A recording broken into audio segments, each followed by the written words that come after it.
my rear axle. So I'm going to start by checking my clearance lines up top. Proper color amber, not cracked, broken. They have no function running. From there, I'm going to check what we call the header board, also known as my bolt head. Make sure there's not cracked, broken, or dents or holes on it. Good conditions, no rivets missing.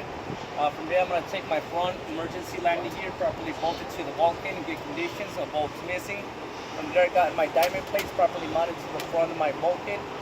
In case they tell you to be more specific, this area right here, in case I have a special load, they'll go ahead and issue me a copy, put it on plastic, and they're insulated in there, like I like to tell people, UFO. From there, I'm going to check my diamond plate. Diamond plate's properly mounted to the bulkhead.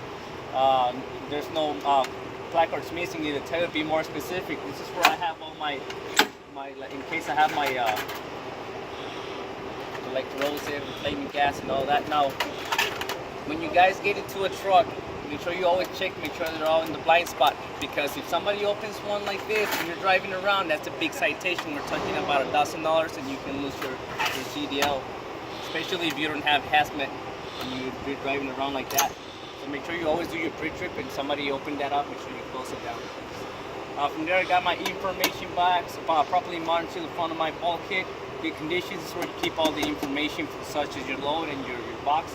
I got the front skirt in good conditions, no rivets missing, not cracked or dent or broken, good conditions. From there, I'm going to go ahead and check the side of my trailer. Same thing, I got to make sure it's all in good condition, make sure there's no dents, cracks, or holes on it. From there, I got to make sure the rivets are all in place, not missing. I got both of my stickers visible, free from any debris. And then from there, I got my placards in good conditions, not quite broken, properly mounted to the side of my trailer. And on the back, I do have my 3 diamond plates in good conditions, properly mounted to the side of my trailer. From there, I got the side skirt in good conditions, not cracked, bent, or broken, or rivets missing. And I do have my information plaque right here. This is a 28-footer. The trailer and the tractor together is no more than 45 feet. I do have my reflector, proper color amber, not cracked, broken. I do have my side marker light properly mounted, not cracked, bent, broken, and it does have on function running. And I do have one on the back as well. And it's proper color red, one function running. And I also have a side marker light, but it's proper color red. Now from there, I'm gonna make sure I have at least 4 to 5 feet clearance from the back of my cab to my trailer. If it's too close, that could be hazardous, because when I'm turning, I can do damage to the back of my cab. And I'm also going to check that I have at least 4 to 5 feet clearance from my landing gear to my frame or my mud flap. And from there, I'm going to go ahead and check here my landing gear frame, good conditions, like cracked, bent, or broken, properly mounted to the trailer onto my beams. No bolts missing. I got my leg in good conditions, not cracked or broken. I got my landing gear boot in good conditions, not cracked or broken or missing. I do have my crank handle properly secured to my bracket. It does have 2 functions, low and high. From there, I'm going to check the back right here, and I'm going to be checking for my landing gear supports, also known as a lot of people call them different names, but I'd rather go by support or cross members. No bolts missing, not cracked or broken, no illegal welds. And I do have my tie wrap up here in good conditions, not cracked, bent, broken, or missing. And I do have my landing gear in good conditions, manual landing gear in conditions, no signs of any leaks. And from there, I'll be checking my beams and my seams. I will check each and every one of them on my pre-trip. One of them is cracked or broken, my trailer is automatically out of service. Which one's the seams and beams? This is the beam, and this is the seam right here. No right to beam. From there, when I keep checking down here, I do have my ramp rail frame in good conditions, properly mounted or secured to my beams. And I got my ramp rail in good conditions, not missing, cracked or broken. From there, I'm going to be checking here my trailer frame. Make sure it's all in good conditions, not cracked, broken, no illegal welds, properly mounted to my beams. And then from there, I got my spring mount in good conditions, not cracked or broken. I do have my torque rod in good conditions, not cracked, bent, broken, or no bolts missing. I have my tie rod in good conditions, not cracked, bent, or broken. I do have my emergency tanks, front and back. I got 2 of them in good conditions, not cracked, bent, or broken. No signs of any leaks. I do have my relay valves in good conditions. In lines running in and out of it. In general, no signs of any leaks. do have my air brake chamber properly mounted to the rear axle, not cracked, bent, or broken, and no signs of any leaks as well. My line running in and out of it, no leaks. My axle in good conditions, not cracked, bent, or broken, no signs of any leaks, good conditions.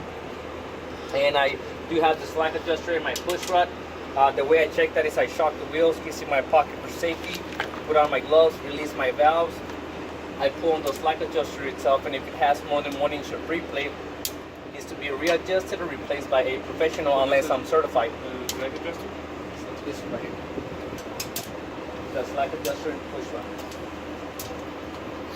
The little push rod is what goes inside, and the slack adjuster is a bigger thing on the top. From there, I'm gonna go ahead and check my lid springs, make sure they're in good conditions, not cracked, bent, broken, or shifted in any way. I do have my spacers in between, not cracked, broken, or missing, and I have my U-bolts holding them down into my properly mounted to the rear axle. No bolts missing, good conditions.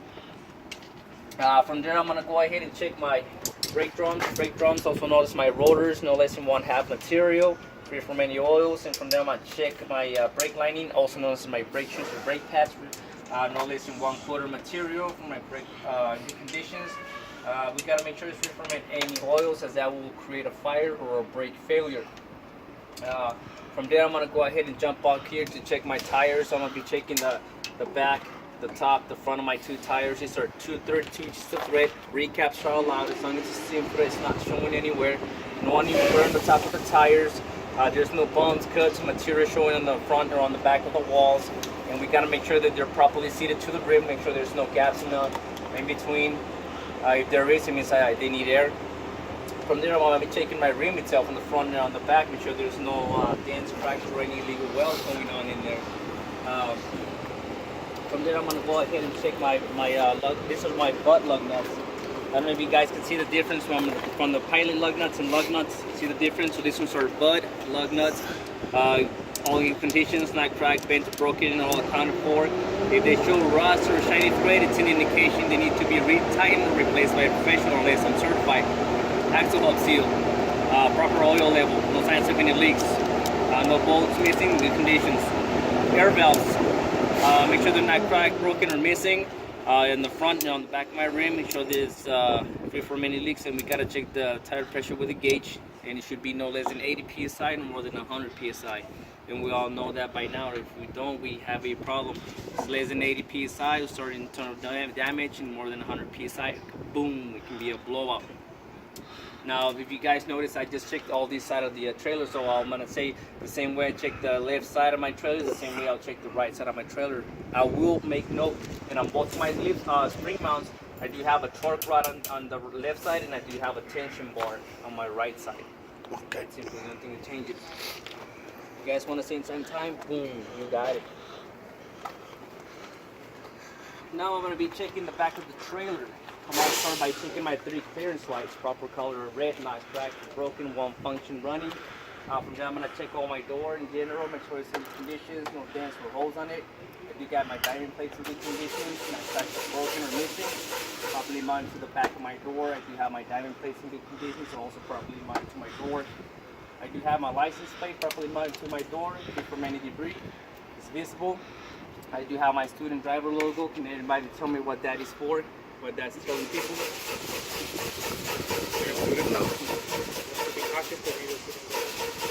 It means I don't know what I'm doing. Get the hell away from me. I will run you over. And still people will get in front of us. Make note of that. I wouldn't.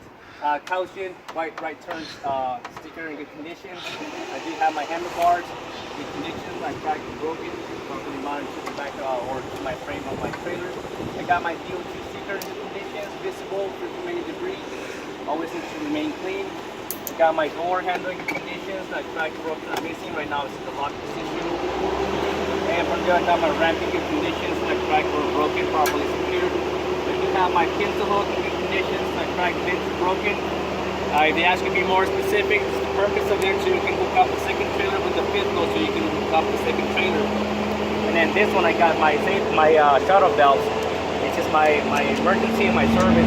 You hook up the lines and then you open it up and you give it air to the second trailer. And I do have my probably got 7 pins placed free from any debris, because it's water, oil, and dirt. I got my DOT rear bumper, not cracked, broken, nor illegal welds. Can anybody tell me what the DOT bumper is for? The purpose was there so it can, if anybody hits you on the back, it makes it easier to dig them up. Because back then when they didn't have the DOT bumper, they would go all the way down and it will make it very hard to pull them up. As 14 feet as we see, believe it or not, a lot of people crash semi-trucks on the back because they're texting and driving and they're like, no lo mire. I'm like, really? It's like the tall of a building and you didn't see it. From there, I'm gonna go ahead and check my back lights. Purple color red. The inside ones have two functions, which is running and stopping. The outer one has three functions: running, turning, and four-way flashers. I got my not my side marker, my reflector, purple color red, not cracked or broken. I do have my bumper guard or support in good conditions, no bolts missing, properly mounted in case they ask what is it for. So when you back off into an alley dog, you don't do damage to the alley dog, you actually just rubber boom. And I do have my mud flap properly mounted to my DOT bumper, no bolts missing. It does have 8 inches from the ground up in good conditions. Now the same way I check the left side, the same way I check the right side. Now I'm gonna go ahead and check the side of my trailer from my right side, and the same way I check the driver's side, left side, the same way I check the passenger side, my right side. The only thing that I'm going to make note is the stuff I don't have available into the left side, my driver's side, which is gonna be my turn right white turn signal, copper color amber, not cracked broken. It does have two functions. It's got the emergency, which is four-way flashers, and my turn signal properly mounted or bolted to the bottom of my beams. And from there, I'm gonna go ahead and make note if we don't have these side steps over there properly mounted to the frame of the trailer, not cracked or broken. And I do have my door in good conditions, not cracked or broken, no dents or rivets missing. Next, I'm gonna go ahead and check my hinges. They're all in good conditions, not cracked, broken, no bolts missing. I got my handle in good conditions, not missing, and I have my handle part in good conditions. Right now, it's in the lock position. I do have my latch. This is my bracket. If they ask you to be more specific, it's when I open the door and there's a lot of wind, I go ahead and lock it here so it doesn't close on me and leave me inside. Also known as para abrir las cervezas, boom, no sé qué. That's it. That's it, guys.